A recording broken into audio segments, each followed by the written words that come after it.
ಎಲ್ಲ ವಿದ್ಯಾರ್ಥಿಗಳಿಗೆ ಆತ್ಮೀಯವಾದ ಸ್ವಾಗತ. ಪ್ರಿಯ ವಿದ್ಯಾರ್ಥಿಗಳೇ, ಇವತ್ತಿನ ಈ ಒಂದು ವಿಡಿಯೋದಲ್ಲಿ ಗಣರಾಜ್ಯೋತ್ಸವದ ಮಹತ್ವದ ಭಾಷಣವನ್ನು ತಿಳಿದುಕೊಳ್ಳೋಣ. ತಾವು ನಮ್ಮ ಕನ್ನಡ ಆ್ಯಕ್ಟಿವ್ ಟೀಚರ್ ಯೂಟ್ಯೂಬ್ ಚಾನಲನ್ನು ಸಬ್ಸ್ಕ್ರೈಬ್ ಮಾಡಿಕೊಂಡಿಲ್ಲ ಅಂದರೆ ಈಗಲೇ ಸಬ್ಸ್ಕ್ರೈಬ್ ಮಾಡ್ಕೊಳ್ಳಿ ಮತ್ತು ಬದಿಯ ಬೆಲ್ಲನ್ನು ಒತ್ತಿ.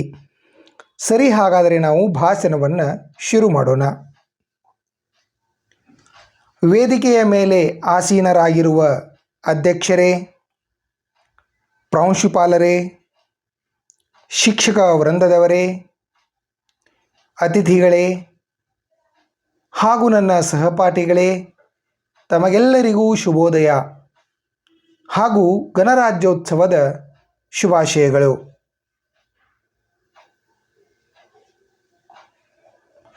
ಇಂದು ನಾನು ಗಣರಾಜ್ಯೋತ್ಸವದ ಬಗ್ಗೆ ಕೆಲವು ಮಾತುಗಳನ್ನಾಡಲು ಇಚ್ಛಿಸುತ್ತೇನೆ.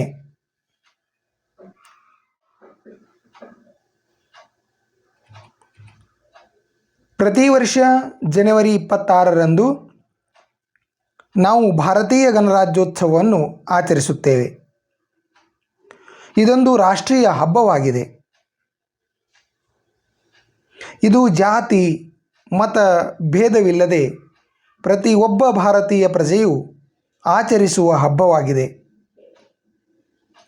ಈ ವರ್ಷ ನಾವು 75ನೇ ಗಣರಾಜ್ಯೋತ್ಸವವನ್ನು ಆಚರಿಸಲಿದ್ದೇವೆ.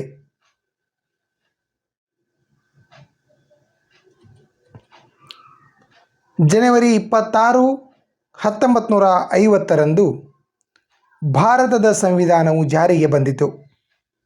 ಈ ದಿನದ ನೆನಪಿಗಾಗಿ ಪ್ರತಿ ವರ್ಷ ದೇಶದೆಲ್ಲೆಡೆ ನಾವು ಈ ಹಬ್ಬವನ್ನು ಸಡಗರದಿಂದ ಆಚರಿಸುತ್ತೇವೆ.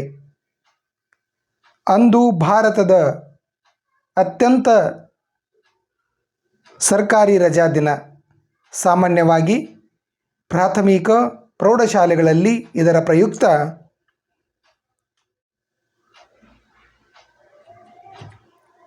ಕಾರ್ಯಕ್ರಮಗಳನ್ನು ಹಮ್ಮಿಕೊಳ್ಳುತ್ತಾರೆ. ಪ್ರತಿ ವರ್ಷ ವಿವಿಧ ದೇಶಗಳ ಮುಖ್ಯಸ್ಥರನ್ನು ಆಚರಣೆಗೆ ಮುಖ್ಯ ಅತಿಥಿಗಳಾಗಿ ಆಹ್ವಾನಿಸಲಾಗುತ್ತದೆ. ಗಣರಾಜ್ಯೋತ್ಸವದಂದು ವಿವಿಧ ಸೇನಾಪಡೆಗಳ ಪುರುಷರು ಮತ್ತು ಮಹಿಳೆಯರಿಗೆ ಪ್ರಶಸ್ತಿ ನೀಡಲಾಗುತ್ತದೆ. ಕಠಿಣ ಪರಿಶ್ರಮ ಮತ್ತು ಧೈರ್ಯಕ್ಕಾಗಿ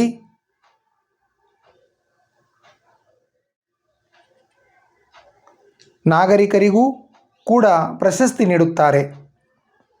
ಅಲ್ಲದೆ ಅಪಾರ ಧೈರ್ಯವನ್ನು ಪ್ರದರ್ಶಿಸಿದ ಮಕ್ಕಳಿಗೆ ರಾಷ್ಟ್ರೀಯ ಶೌರ್ಯ ಪ್ರಶಸ್ತಿ ನೀಡಲಾಗುತ್ತದೆ. ಸ್ವತಂತ್ರ ಭಾರತಕ್ಕಾಗಿ ಸಂವಿಧಾನವನ್ನು ರಚಿಸುವ ತನ್ನ ಐತಿಹಾಸಿಕ ಕಾರ್ಯವನ್ನು ಪೂರ್ಣಗೊಳಿಸಲು ಸಂವಿಧಾನ ರಚನಾ ಸಮಿತಿಯು ಸುಮಾರು 2 ವರ್ಷ, 11 ತಿಂಗಳು ಮತ್ತು 18 ದಿನಗಳನ್ನು ತೆಗೆದುಕೊಂಡಿತು. ಡಾಕ್ಟರ್ BR ಅಂಬೇಡ್ಕರ್ ಸಂವಿಧಾನ ರಚನಾ ಸಮಿತಿಯ ಅಧ್ಯಕ್ಷರಾಗಿದ್ದರು. ಅವರನ್ನು ಸಂವಿಧಾನದ ಪಿತಾಮಹ ಎಂದು ಕರೆಯಲಾಗುತ್ತದೆ. ನಮ್ಮ ದೇಶದ ಸ್ವಾತಂತ್ರ್ಯಕ್ಕಾಗಿ ಹಾಗೂ ಸಂವಿಧಾನ ರಚನೆಗಾಗಿ ಅನೇಕರು ಬಹಳ ತ್ಯಾಗವನ್ನು ಮಾಡಿದ್ದಾರೆ.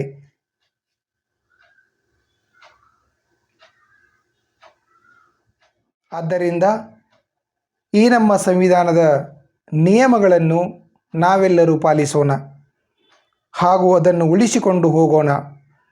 ಮತ್ತೊಮ್ಮೆ ತಮಗೆಲ್ಲರಿಗೂ ಗಣರಾಜ್ಯೋತ್ಸವದ ಶುಭಾಶಯಗಳನ್ನು ಕೋರಿ ನನ್ನೆರಡು ಮಾತುಗಳನ್ನು ಕೊನೆಗೊಳಿಸುತ್ತೇನೆ. ಜೈ ಹಿಂದ್, ಜೈ ಭಾರತ್.